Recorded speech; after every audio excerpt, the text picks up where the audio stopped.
Merci mon cher Thomas pour ces propos chaleureux d'accueil.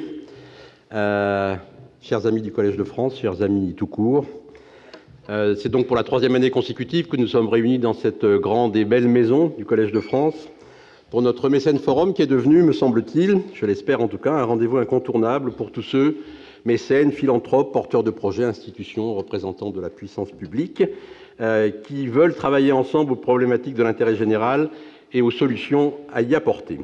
L'an dernier, la recherche et l'innovation étaient au cœur de nos travaux pour faire face aux changements désormais indispensables dans notre société.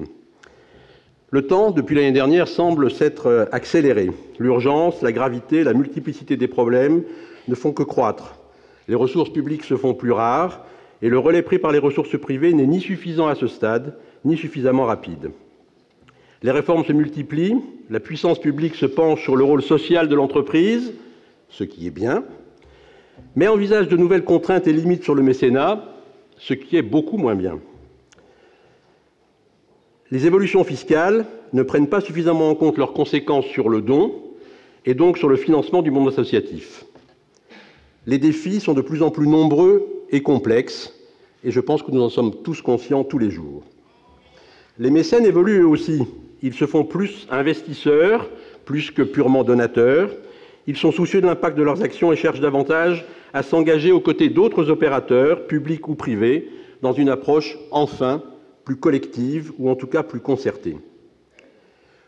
Ouverture du monde dit non-profit sur l'économie, sur l'entreprise, investissement, vision à plus long terme, volonté de pérennité et de réplicabilité, approche plus collective, voilà les tendances qui accompagnent ce temps accéléré dans lequel nous vivons.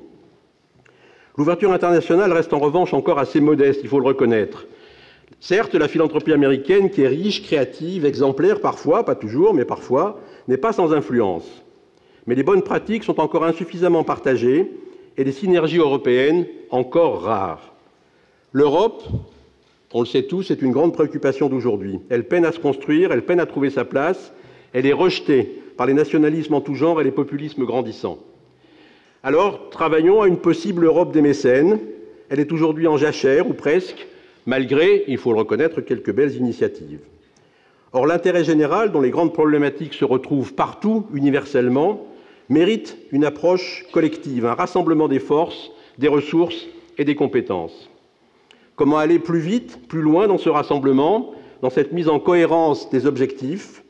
C'est un vaste sujet et il n'est pas simple, mais il est fondamental. Il méritait bien qu'on lui consacre cette journée, que je vous souhaite excellente.